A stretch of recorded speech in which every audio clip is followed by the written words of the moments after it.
Hello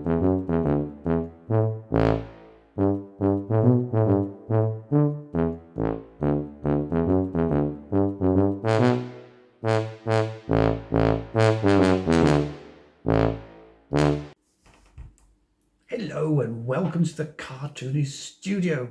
Well, it's not actually the studio. I'm in a different part of the house. I'm in the kitchen where I've got red walls and a plug. And I decided to do it from down here today because I'm waiting for a postal delivery and I can see the front door from here. So there we are. And we're in the kitchen. The Kalashnikov kid.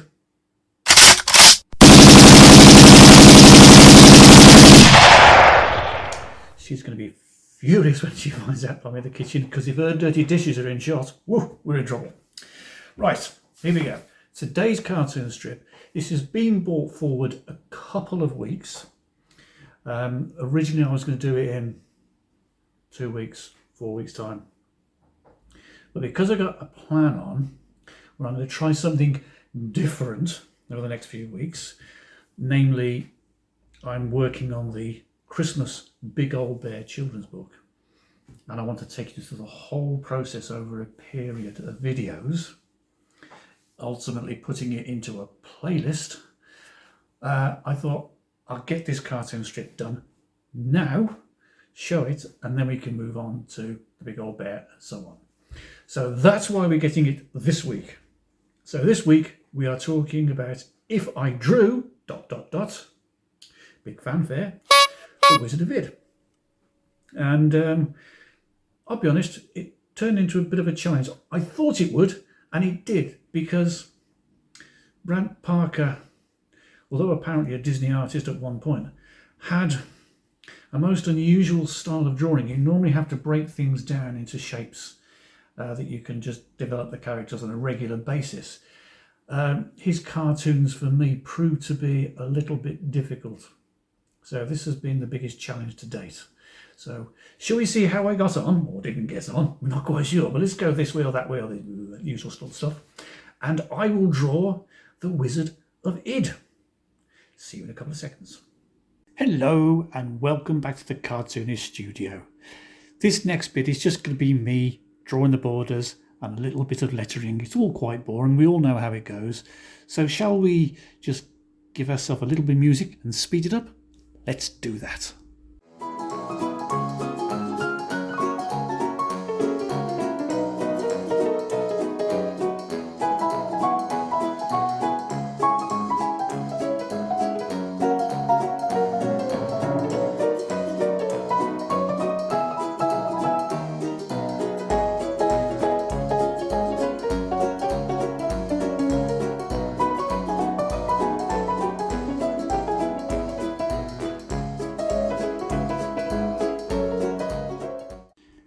We're back!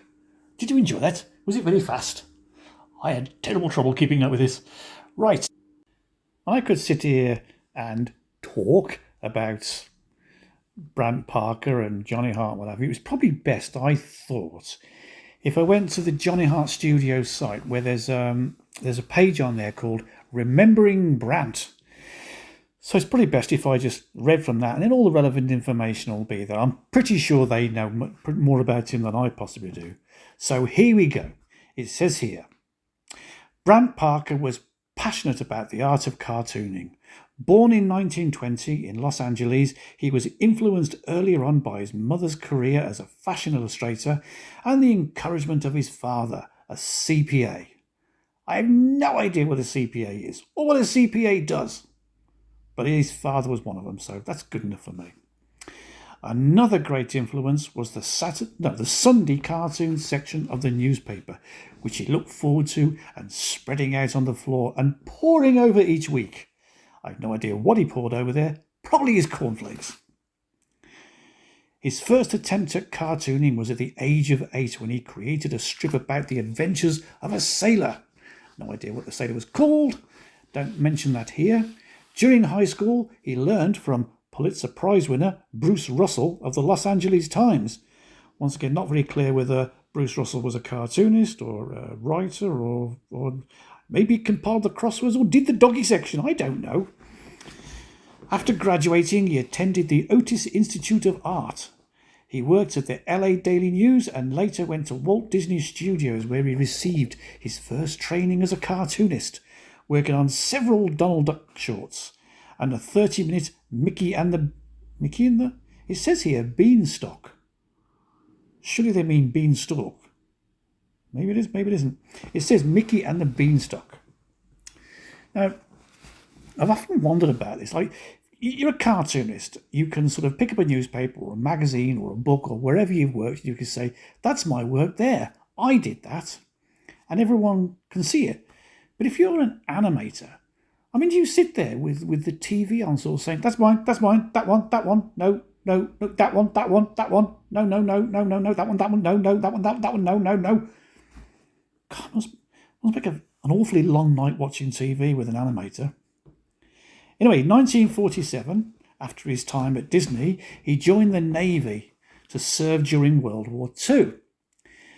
In the late 1940s, Parker moved to New York State, where his wife Mary Louise, right? They need to add commas and everything in here. In the late 1940s, Parker moved to New York State with his wife Mary Louise. After another stint in the Navy during the Korean War, he took a position as a staff artist at the Binghamton Press. It was there that he met Johnny Hart while judging a high school art contest in which Johnny had an entry. Their friendship was to change both of their lives and the world of cartooning forever. From the beginning, they had a genuine respect for one another's talent. They became friends and began jointly creating editorial cartoons for magazines such as Collier's and the Saturday Evening Post. Now, it seems to me, surely you've got more than those magazines in America, because every single cartoonist I've read about from that era, when they talk about their early life, they say, oh yeah, I had cartoons in Collier's and the Saturday Evening Post. Some of them are a little bit different. They say they had cartoons in the Saturday Evening Post and Collier's. But basically, it's just those two. Surely there's more magazines than that. They seem to be making an awful lot of money from not a great deal of market. Right, enough of that. In 1954, Brant Parker went to work for IBM in Endicott, New York, first as a technical illustrator and later as art director. He had been transferred to Washington, D.C. and was living with his wife and family of 5 children. Ha! He'd been busy, hadn't he? In Virginia, where he received a call from Hart about an idea for a new cartoon strip set in the medieval village of Id. Nearly 10 years had gone by, and Johnny Hart was already having success with his Stone Age strip BC when he sought out Parker to launch The Wizard of Id, a concept originally taken from the characters on the deck of playing cards. Follows the escapades of a tyrannical ruler, the king, and his blundering wizard. It was 1964 when Parker and Hart unveiled The Wizard of Id in a hotel room in New York. I could think of better places than launching a cartoon strip than a hotel room, like maybe a newspaper or he's a wild one, on the TV. I mean, in a hotel room, you'd have to have the door open and a lot of people walking past. Hello, yes, hello, you cartoon strip. Do you want to come have a look? Yes, that's the one, yes. He's a wizard. Yeah, and he's not, he's a very short king. He's a bit of a despot. But anyway, there's a famous story of how the two invited a newspaper syndicate to have a look at the impromptu display, which they had refined over the 3-day period and pasted on the hotel walls.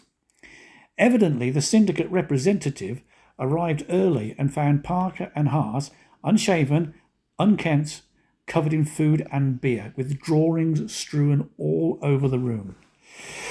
The company president said, "We think you guys are disgusting, but we'll take the strip." God, is that what you got to do? Just rent out a room and cover yourself in food and stick a few cartoons in the wall, invite the syndicate editor over, and you're in. Been doing it wrong all these years. Parker and Hart collaborated for over 30 years on The Wizard of Id, with Brandt illustrating and Johnny Hart developing gags along with his BC writing team of Dick Bolland and Jack Caprio. From his studio in Virginia, Brandt would send his illustrations via fax. The The two would then spend hours on the phone, often reworking the gag for optimum hilarity.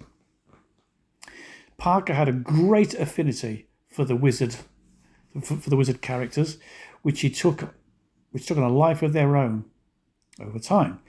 He felt close to Rodney, the cowardly knight who was tall and gangly like himself, and to the diminutive king who inspired many jokes because of his short stature, like Johnny Hart. Another character Parker felt for was the Spook. Now, I love the Spook. Spending a lifetime in prison for calling the king a fink. His failed attempts at escape projected a pathos and humour so close to Parker's heart. There's a little bit about his creation of Croc and people he worked with on that one. And Goosemeyer, that was another cartoon strip that he worked on. And a bunch about all his awards, he had the National Cartoonist Humorous Comic Strip Award, 71, 76, 80 and 83. He got a Reuben in 85 and the Yellow Kid Award in 86 for outstanding contribution to the art of cartooning.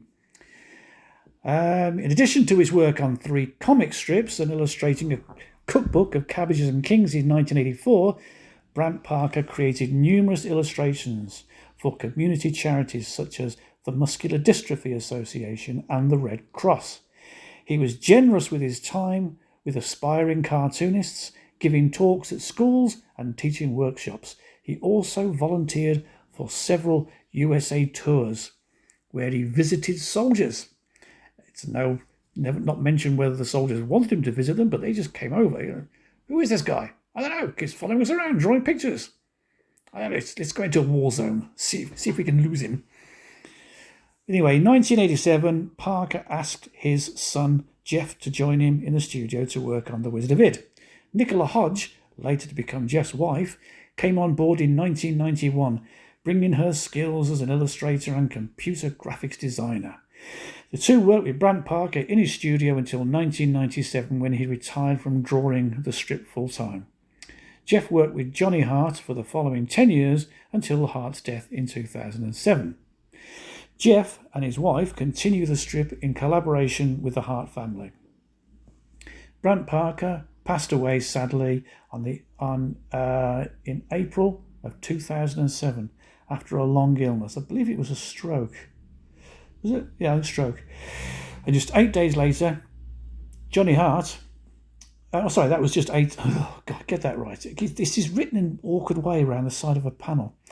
A long illness, and he died 8 days after Johnny Hart. So it's not nice they died, but it's kind of like nice in the respect that they both sort of went roughly the same time. I know what I mean. I'm not being horrible, but yeah.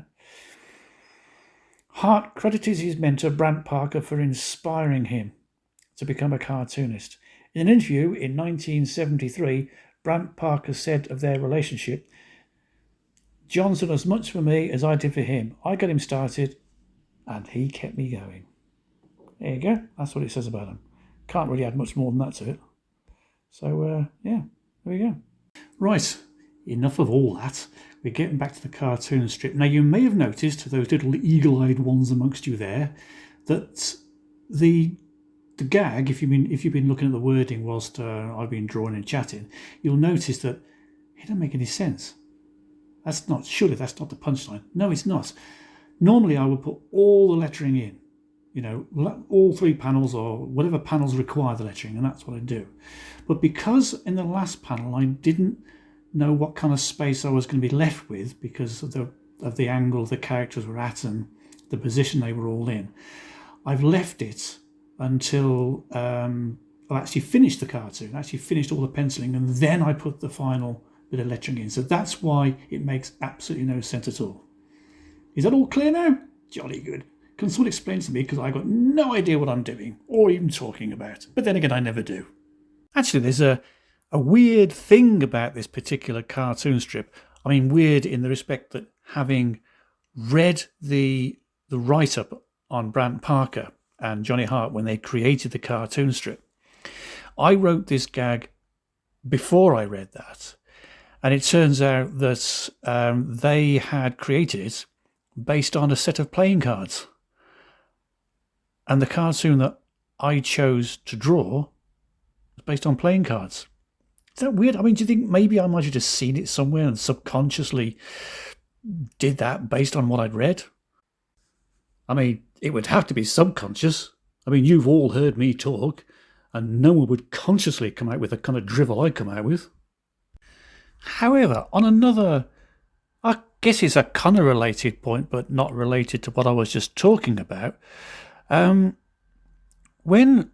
doing the research on this, it definitely said there that Brant Parker had his son come in and take over the cartoon strip along with his wife, his son's wife, that is. But yet, during the course of looking for images to work off and what have you, I noticed that the modern stuff, the modern Wizard of Oz, and I don't know how modern this is. I mean, the ones I saw, they appear to be fairly modern, are drawn by Johnny Hart's grandson. That's Mason Mastrian, Mastery. He's got a very complicated last name. But it seems to be done by him. And how did it suddenly go to him when Brant Parker's son was doing it? I don't know. Does anyone know the answer to that one? Answers down below. These sort of things interest me, but it just seems odd. I wonder whether there's a meeting went on somewhere and it was decided. Odd. Anyway, back onto the actual cartoon itself. Now, I said that when I was first trying to work out some kind of a cartoon shorthand, shall we say, so I could draw the characters in different positions and make them all look the same, it was very difficult because Brant Parker didn't seem to have the same system that most cartoonists use, even though he was trained at Disney and they all literally have to draw the same way. But when it came to doing it, I noticed that it was probably the best with the king's head if I just drew him with a square head and a circle for a body. So there was a way with the king, but the rest of them didn't seem to sort of work in that way. It was very, very strange. But fun to do all the same. I've actually really enjoyed it. Now, I don't know whether I actually do it here or not, or it's a little bit later. But when it came to putting in his, here we are, putting in his robe, his cloak, shall we say, he's upside down, so the cloak would be dangling. Now this really troubled me because with Bung, I'd also taken his jester's, what they call sort of bobbles on the top of his mask, of his headpiece. I had those dangling down. But yet I didn't have the king's hair dangling down. And I guess it's one of those sort of cartoony things whereby you have to suspend belief for a certain amount of time. And that's just the way it works, I guess. But so that was a bit of I wasn't quite sure about that, how it would work. But it had to be that way. He had to have his hair like he was, because now he's drawing the upside downy king. The hair has to be down flat. Maybe he uses a lot of lacquer. I don't know. I didn't live in that time. But there you go. So anyway, I'm having fun doing this. I've had fun doing it. It was another one that I was kind of like, not dreading, but very aware that it wasn't going to be a straightforward one for the reasons I gave. Brant Parker did not stick to conformity when it came to breaking down his character designs. He obviously had a system, but God knows what it was. So it begs the question, what would you like me to draw next? It's going to be probably closer towards, when would it be, like November, start of December, sometime around there, when I'll next get around to doing one of these. So you've got a little bit of time to think about it, but if you've got any ideas, any cartoon strip that you'd like me to take on, or cartoon character, I will say that if it's going to be a comic, like someone mentioned me doing Gru the Wanderer, Gru the Barbarian, which more than happy to do, but because he's not a cartoon strip as such, he's a comic page, I guess I'd have to draw the character in just like one scene, shall we say. him and I think his dog called Ruffalo or something. I can't think of the name of the dog. I think it was Ruffalo. So I could do that. So yes, if it's a comic character, it would be like a panel, not a cartoon strip. So any cartoon strip ideas or panel ideas, let me know, and I'll see what I can do, because I sure do have fun doing them. Right, now here's what I meant earlier on. The wording comes in now. Now I know where the characters are.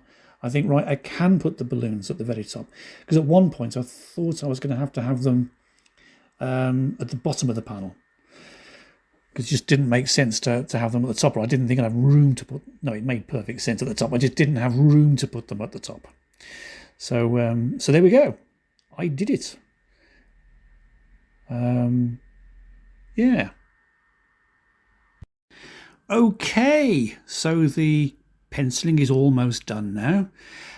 So we're moving on to the inking stage next. Now, it's just the first bit's just going to be me lettering and doing the borders, and that's all very sort of slow. So should we speed it up and give it a bit of music? Yes, let's do that. Let's do stuff.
Right, now on to the inky bit, a very technical term there.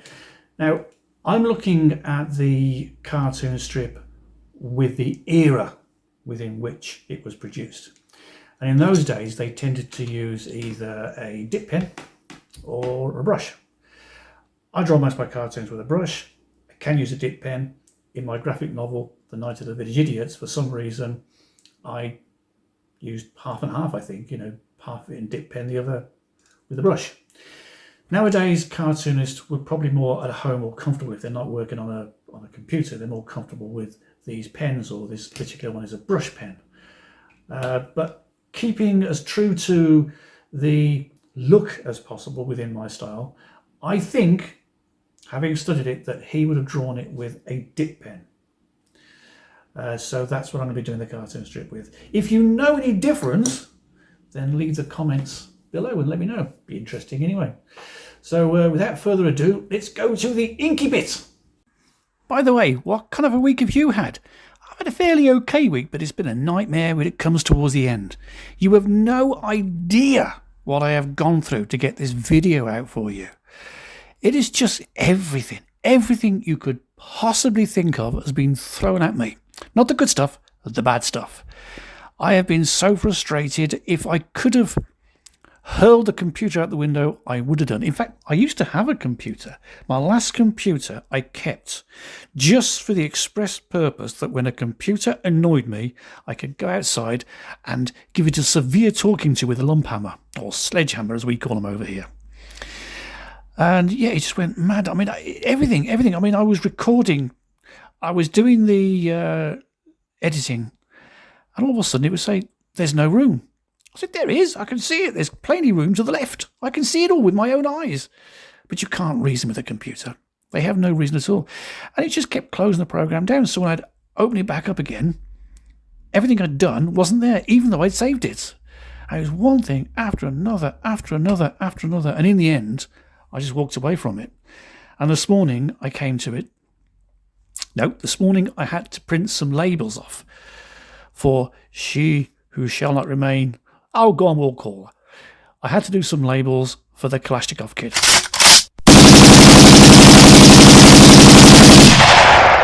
There you go, you see, you got a double one of her this week. She'll be so happy. And so I had to sort of do some labels for her. And then my printer decided, I've been working for you long enough now. I've decided to retire. And it ceased to work. But not only that, I've not got a scanner. So now I've got to go out and buy a new printer and scanner. Oh, deep joy. Then I had to go and deliver these labels. And that was the day that the local cyclist, the noodle pates in Lycra, decided that they were going to completely monopolise the entire road and have one of their pointless little races. So no one could go everywhere. Everyone was driving the speed of a cycle. Ridiculous. And then I finally got back from there, got back to the computer, thought, right, okay, take a deep breath. Today will be more positive. Today will be good. Switched on the computer, internet's gone. But just on the computer, not on the phone. So I've had a jolly good day. And now I've had a whinge, I feel better. So, yes, on with the inking. Now, I know I said that I have used the dip pen for a while. I've used the dip pen in my cartoons in the past, and I generally draw with a brush. Because I generally draw with a brush, it's been quite strange. It's not like, I can't describe it really. It's just strange. So I'm just using the brush, and it's a different way of doing things. You can put pressure on a dip pen and it will have the thick and thin lines just like you do with a brush.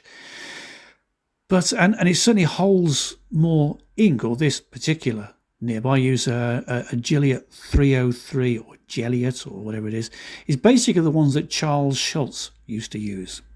And he used to say that there were two ways that he would quit cartooning. One was if he finally bore a hole through the centre of his drawing board through overuse, and the other one was if he ever ran out of these Gilliatt 303 nibs. And at one point it looked like he wasn't going to be able to get hold of them, so he managed to buy a box of, I forget the number now, 20 or 30 of these nibs, and he said that once they've run out, that's it, he's going to quit. But I wasn't that bothered because I know how hard wearing these nibs are. They will last a fair old while. So, yes, Gilliatt 303 nibs. I know there are people who have asked questions in the past, what pens do I use, what brush do I use, what ink do I use, and what have you. Well, there you go. That's what I use for the dip pen. The brushes, they just vary. Pretty much whichever one I can get hold of. I don't use sable. I don't get on with sable. A lot of artists do. They sort of swear by it. I tend to swear at it because it's not springy enough for me. It doesn't bounce back fast enough. And that's what I need. So there you go. A little bit of technical stuff. Right. Like I said, it's been a while since I've used a dip pen. It was the last time I used it, I suppose, would have been in the inking of the Sleepy Hamlet graphic novel, The Night of the Village Idiots. I just alluded to that then when my face rather alarmingly popped up in front of you with no prior warning. I'm sorry about that. But yeah, I was trying to think at the time, when I was doing that little camera piece, I thought, why did I go from one to the other? And I remembered it was to do with COVID, because partway through COVID, I'd started writing and drawing the book before we knew about COVID or all this sort of madness started. So I was doing it on a sheet of A3, and then when I was finishing it, I was taking it off to the printers and getting it reduced to A4, and then bringing it home, scanning it, colouring it, and putting it up on Faceless Book. But partway through this, we had the lockdown, so of course the copy shop closed down. I could no longer get there, so I had to draw it on a sheet of A4, draw half a page, and I changed the format of the book. Like, if you notice, if you haven't gone out and bought it, then why not? For goodness sake, go out there and help a starving artist. Available at Amazon. Forgot to mention that bit, didn't I? Yeah, so I would sort of draw it on the A3, but I do it to sort of have the panels have a pleasing look. I didn't sort of cut the page in half and say, right, top half is this, bottom half is that, like they do say in Europe. But of course, when it came to me having to do it on, or split the page in half and do it on A4, I literally had to do it in the European way. So if and when you go and get the book, you'll notice that partway through the book it changes from whole page full of panels all over the shop to a very uniform one, should we say, exactly the same at the top as it is at the bottom. I did try and play around a little bit with it, but it didn't give you that much room. So I had to do that pretty much for the rest of lockdown. And by the time lockdown was over, it looked like we were about to go into another one, which of course we did.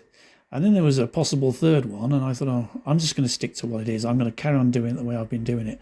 And I think it was then, because I was going onto a smoother paper, should we say, it didn't take too well to the dip pen.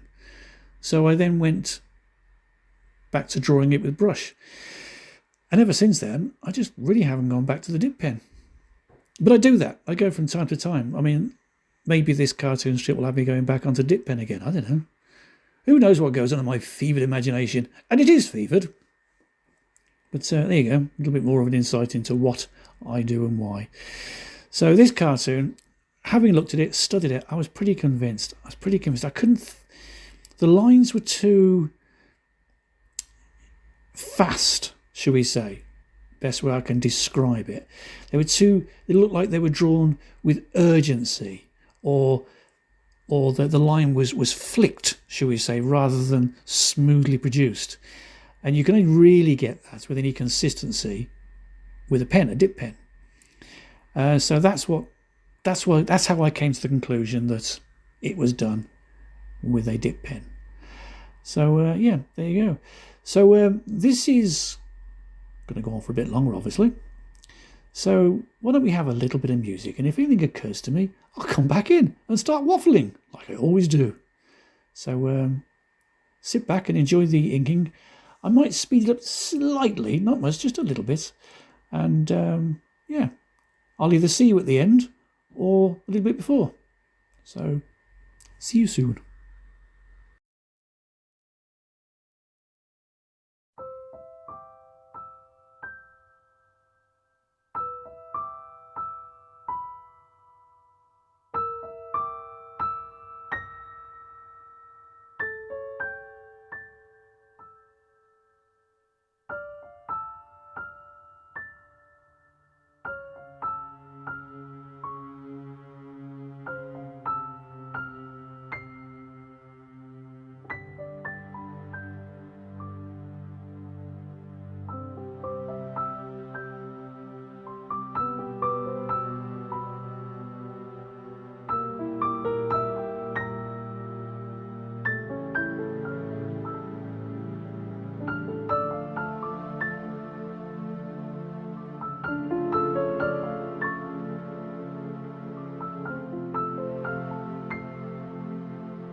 Well, that was nice. Did you enjoy that, children? I put that on specially for you. Right, okay, so a little bit more about the next video. I sort of mentioned it earlier on. I'm going to try something new. Now, don't go running off. Don't be scared. New can be good sometimes. Now, what I'm going to do is I write and draw my own books, and this channel, although it's here for your entertainment and maybe education, I don't know, whatever you get out of this, it's there for you, and it'll always remain so. I'll continue to do it. But there is an ulterior motive, and that is that I do produce these books, and it's nice every now and again to make you aware of them. And if you like what I do, then hopefully you'll go out and support me. If I produce something that either you like or you might think someone you know would like and you'd like to purchase it as a gift, then, you know, it's a two-way street.